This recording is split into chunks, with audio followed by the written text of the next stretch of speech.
everyone. Welcome back to the Pitch 617, the Sidelines with Sarah, with my co-host Louie Bello. Looks just like Manny Del Carmen, doesn't he? Right, we're brothers from another mother. and Louie's got a little blonde like me because he wanted to look a little like me. Yeah, a little blonde. I'm not really sure what's going on there, Louie. I'm not sure. COVID. And we have John Higgins from Higs Tickets. Welcome to the show. Thank you for having me. Are you wide awake and ready to go, or were you out drinking last night? What's going on? No, took it easy. Had a big weekend. Took it easy yesterday. So I wanted to have you on because of all of what you're doing for the restaurant business during COVID in Boston. It's been really sad seeing a lot of our hot spots, places that Louie's played, closing down. And I love what you're doing for these restaurants. So give us a little background as to what made you think to start doing that. It was, I guess the final nail in the coffin was when the Fours closed. It was, everyone kind of, their news media comes through social media. And when I saw, the Fours close, it was like the next morning you get on social media and you're afraid to open it. And one of your favorite places might be closed. And that's when I'm like, instead of just sitting on the sideline, and I live near the Fours, and it's, it was super slow, but that's when I come up with the idea to start the group and see if, I have a social media presence through my company, Higs Tickets, and just trying to rally people to go to these places. And, it's not the entire city of Boston. You look at the North End, it's like a festival over there every night. It's fabulous. I'm looking forward to next year, and they're keeping that outdoor seating going. Even South Boston's doing very well. I had dinner over there at Capo, but, the downtown city, the Fenway Park area is a ghost town. The TD Garden area, absolute ghost town. And, there's some great bars. I mean, the Fours is a perfect example that, rely on sports and rely on events that's happening. And right now, events, as Louie knows, phase 4, if you're, if you're listening to Governor Baker until there's a vaccine. Right. I mean, that's so true. I mean, when the you're right. When the Fours closed, I just looked at that and because, I have Celtic season tickets. That's one of my go-tos before games. It's just like a staple and so much fun. I mean, and the Fours of all places is gone, Right. Yes, I saw you post the other day about your Celtics memories from last year. Yeah. And I mean, it's great. I mean, what I would do to go to a game, it's the one thing we are doing. We are, and it's a trip I run every year. We're doing a Patriots game down in Miami. We always pick that Miami game, and we set up down in Lauderdale by the Sea. Last year, we had 950 people go. This year, dealing with the property, it could be anywhere from 150 to 300. Yeah. But at least, and again, if you're a New England Patriots fan, you can't see a football game unless you're traveling out of the state. Yep. Exactly. Miami is one of those stadiums that allows, I think it's 20,000 they have now at the stadium. Right. But it's something. If you want to go to a game, and again, in December, the Sunday before Christmas, it'd be great to get away. If people can afford it, it's a way to go see a Patriots game. I might be joining you this year. I won't have any gigs going on, so I'll have to come and see you. Yeah. That's another thing. You know better than me, Louie. It's the gigs, and we, I started this group, and people that can't attend the events that we throw. And I understand, typically we do it around sporting events. Back when the Celtics were in the playoffs and the Bruins and whatnot. But people can't come out on a Sunday for a Pats game. And we started this Venmo link to our Venmo account, and people donating. And it's people like you that when people can use their entertainment licenses, and right now, city of Boston and state of Massachusetts, more so the city, they can't use their entertainment license. You can't hire a band, a gig worker. You can't do anything. And it's so frustrating. It's sad because, not to get into my actual feelings on certain people running the city and the governor, but what I look at is that other states are doing it and they are being successful. And I've been traveling out of state, luckily, to do gigs in Nashville and heading down to Florida soon to do some gigs. So I've been lucky to do some of those, but around here it's so dead that it's hard to generate that income anymore. And I don't know, I just don't see the full logic behind it. I get that there's some feelings behind it, but it's just the politics behind it is just ruining these restaurants and ruining, the musicians like myself, We had an event halfway to St. Patrick's Day, and we had it over at Sterling's over in Faneuil Hall. Yeah. 72 degrees out, perfect night, Irish band playing. And, and we have the city of Boston sends over inspectors and writes up the bar for violations. And it wasn't any violation with COVID-19. It was a violation of using their entertainment license on an outside patio when it was 72 degrees out. It's, it's just so frustrating. And again, your industry is hurt just as bad as my industry. It's, if you listen, I was just watching Governor Baker on the, his 12:30 telecast. And I swear he was literally talking to me when he says, these people that are organizing events to go watch a football game, you shouldn't be doing it. And, he probably is talking to you. Yeah, he's probably like, hey, famous. When he said it, I was, a little taken back, but he specifically talked about, rounding up friends and going and watch a football game. And sure, we put out our events and we tell people, if you don't feel comfortable, if you're living at home with this one, we don't want you to come. Right. It's just, if you feel comfortable going to an event, and people wear masks, and, these businesses have been prepped for it, and they've spent a lot of money getting their establishment ready, COVID-19 guidelines. And, they did everything right. Why are we still penalizing them? Go out and support them. If you want to have your favorite place there when COVID-19 goes away, then, you need to go out and support them today, not next summer. Absolutely. Yeah, that's so true. I've been saying that to everybody. I'm like, if you want, I go, COVID's gonna, once this ends, whenever that is, we're gonna go back to like normal life, and half the places that we love are gone, just gone, and it's a struggle. And I say, even like I'm afraid to eat inside, so that's why you don't see me out as much, but I will go outside and support them. I will sit outside and freeze. Like, I went to Alcove last weekend and I was freezing, but I went to support the business, over there by the garden. So things like that, we got to keep them going. Louie put me in touch with Carly Teft. I saw her down the Cape this summer. And I had an event that I was planning. I was doing it out on my friend's boat, the Botonian. And I've hired bands before. I had a Sinatra band out playing before. And it's a great time. It's an outdoor venue. You're right on Boston Harbor, tooling around. And that also got shut down where we couldn't do it. And, there's a ton of musicians out there that, I'd love to. Richie DeMari, I saw him just post. He's playing at the Chevrolet, up in Medford. Yeah. And, he's a guy that I would love to see over, I played Ron Costa's Sinatra band over at Lucky's for a brunch. You have the brunch over at West End Johnny's, the reggae brunch, which is hasn't been able to get together again. And just little things like that.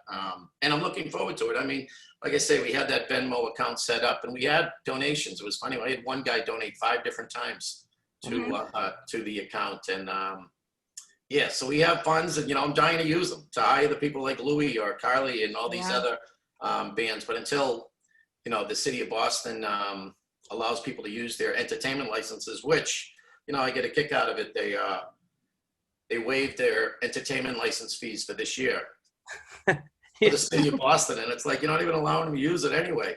And then they'll double it next year.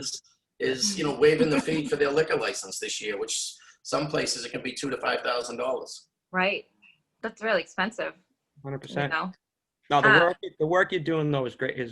Higgs, because I mean, at the end of the day, even just somebody just kind of being that bullhorn to say like this stuff is happening, because people forget. People listen to the news and they live by the news, and they live by their social media feeds, and so they get so scared of what's going on. They don't understand like the metrics of what it's doing to people's emotionally and financially. And so even if the city keeps fighting back on this, at least you're out there with the bullhorn saying, hey, there's still people that need your support. So I think that's the biggest part of what you're doing, is just keeping that alive for everybody to understand, like we need to help.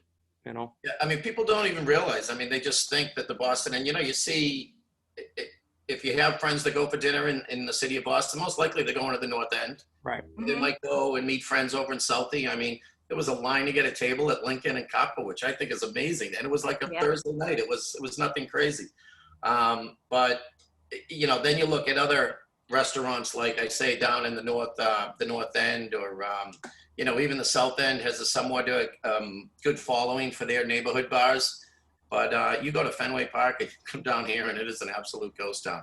So yes, we're not trying to. And it was funny. I reached out to Bowery in Lower Mills, and we were going to do an event there. And the owner of that place, Julian, was like, "Listen, I appreciate it, but we're the last bar that needs it. We're doing fantastic. We're almost the same numbers where we were last year." Oh wow! And Oh, that's incredible. and I appreciate him saying that. And he donated gift cards to our group and stuff like that. But it's not every place. But there's neighborhoods in the city of Boston that definitely need our help. Yeah. And I think it's great what you're doing. I would love to do, like, I wish there was a way. I've been thinking, me, I'm always thinking about things like, we did a couple concerts down by Manny's house with Annie Bropes, and they're on a little trailer, and they come in the neighborhood, and then you just have a small gathering of people. Everybody was wearing masks, and nobody got COVID. We did it twice this summer. I would love to be able, John, just throwing that out there, to do something like that with like Louie. Maybe we could host something and have Louie, and then with my Nashville connections, maybe we can get some artists out here. Just, I don't know where we could do it, but I mean, that would be cool to get musicians back going, and then have the local artists and It is. whatever. You could do it outside of Boston, but in Boston, That's the key, is outside. And I probably got 20 or 30 different requests from restaurants and bars outside the city of Boston. Mm-hmm. And as much as I'd like to do it, I just trying to gear everything towards the city of Boston, because, you get down in Quincy, you get down in Milton or Somerville, Medford, and those have, their neighborhoods tend to be supporting them better than if you're in the city. And frankly, people aren't coming into the city like they used to. Right. No, it's ghost town. I work there. When I'm at CVS, when I work in the Prudential, CVS has those windows, and you just look outside. 5 o'clock used to be insanity. The traffic, Louie, I'm telling you, there's no traffic at 5 o'clock. Luca downtown, I think they're shut down for a while, because I saw that they opened. I used to sit there in the window and look and go, I wish I was drinking with them. And they temporarily had to shut down because there's nothing going on over by the Pro. Although I had a great dinner with our mutual friend, Kennedy Elsie. I had dinner at Rochambeau the other night with her. Oh, I love her. And great crowd. Chef, I forget his first name. Chef Nick, he came over and was saying, their business is completely down, but, at least for some people coming out the past couple of months, And again, if you looked at what this summer could have been, I swear it's the best weather we've ever had. I know. People with outdoor seating, I mean, it's crazy how good of a weather we've had. I lucked out because of you hooking me up with Shay down the Cape. I mean, I hate saying this to people, my other musician friends, but between the private parties and working at the Falmouth Raw Bar and Trader Ed's, and I worked all summer because the weather was so nice. You know what I mean? But once that nice weather stopped, the Cape shut down.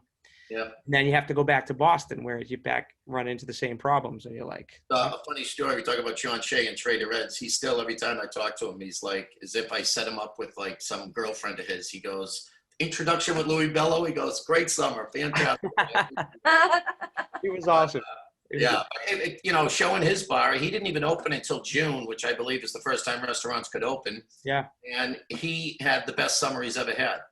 He's the most unique bar, I think, in the Massachusetts. When you look at his capacity, it's 250 people, and he has 12 seats inside and 238 outside. So he is geared for outdoor dining. If the weather isn't good, he's all done. And he had a great year, So he's another one that, if there's anything I can do to donate, I know these other bars, because I'm doing fantastic. What can I do to help your crew? So, yes, it's been an outpouring, not only from, support going to the events, but people donating to the group itself. So when entertainment licenses come this winter, hopefully we can throw some events that way too. I know, especially this winter. I mean, it's going to get cold and people aren't going to want to sit outside, and this might, impinge on them again. So doing those events will be great. I'll come out. I'll wear my mask. Well, I tell you, I'm doing a private show. It's a secret show, and it's at a business. Doing a private show at a business near Fenway. We talk about Fenway being dead, and we're doing it tonight. And I invited like 30 people, and it's going to stream too, to try to help him and his business. So everybody that comes there is going to like tweet and promote the business, and then I'm going to stream it, and hopefully it helps, get some more interest over there while they're still open. And also anything anybody can do is just amazing. It is. Well, John, were you invited to the secret event? Because let's just rewind that a little bit. There's a secret event you're not invited to. John got the text. I haven't texted you yet, Sarah. Oh yeah, you're too late. I'm busy. She gets the Texas Roadhouse 2-for-1 specials, and we're going to dinner at Texas Roadhouse up in Somerville. Nice, nice. Good. Yes. I have dinner plans this evening. Sarah, you will get the text, I promise. Yeah. I'm already busy today. Oh, sorry. I love to razz you, though. Don't forget your friends to put you on their show. Listen, You know, Louie, you probably know better than me on this. How does private events work? I mean, can a venue book a band if it's a private event not out to the public? I want to be very clear in answering this question.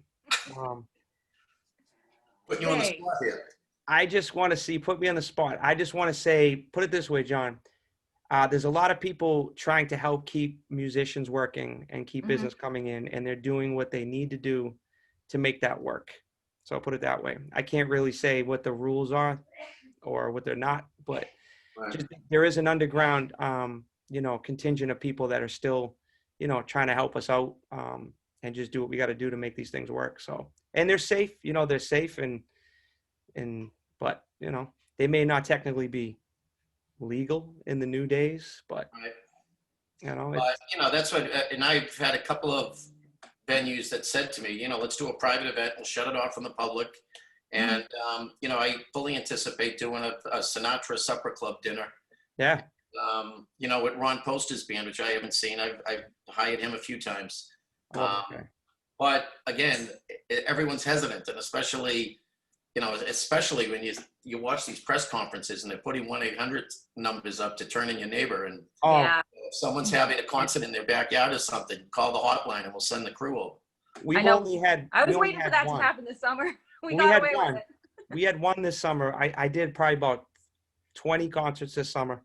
I did backyards. We did in-houses as well. But we had one backyarder call. And luckily, when the cops came, they were super cool about it. And we ended up talking to the neighbor and inviting them over. I think they were kind of mad that the guy didn't invite them over. That was the most thing. But yeah, they have that number. And unfortunately, the government gave the power to people to ruin businesses. I've had friends in Dorchester who have had fines from neighboring restaurants. And I can't say exactly who they were, but because they know they get that information, they found out restaurants 3 doors down were just mad that they had business. And so that number is just, I can't believe the governor gave people a snitch line. And it's out there. It's like putting your neighbor against each other. It's insane. I mean, as decisive as the country is right now, and you're throwing an 800 number out to turn in your neighbor, it's I don't know. It's frustrating. Very frustrating. It is. So what do you have for plans coming up for some other restaurants that you're going to have little gatherings at to support them? We were looking at doing one next week, but now due to Massachusetts, all these cases going up and the governor, we were thinking of doing it down at Lansdowne or the Bleacher Bar down by Fenway again. But and there's Biddy Early's at downtown Boston we're thinking of, but we're probably going to pass on this Sunday just with all the cases going up and whatnot, and maybe give it a week hiatus and come back. So, but I fully anticipate, and right now we're kind of handcuffed because all we have is the Patriots. And I know. Then we had some big events planned, and then games got canceled, pushed to Monday, switched to Tuesday, and I know. Frustrating. And you can't expect people to just keep their plans completely wide open, but I'm really looking forward to, utilizing the likes of Louie Bello and other people to, do events that's not geared around sports. I mean, people would love to come out and listen to live music, and that's my biggest request I get from people. Where is their live music? I know. I miss music. I even miss concerts. Like, I got so spoiled going to so many and over the years that now I'm like, oh, wow. God, I'd seen this coming. I know. You would have done. I know. It's crazy. Well, John, thank you so much for sitting down with us. I will be sharing all the links to all the places that the gatherings are going to happen. We got to support Boston restaurants, musicians. It's very important. There's a lot of struggle going on. And thank you for taking the time to let us know what's going on. Absolutely. Good to talk to you guys. John, all right. We'll see you soon at Secret Events. At the Secret Events. Bye, guys. Bye, guys.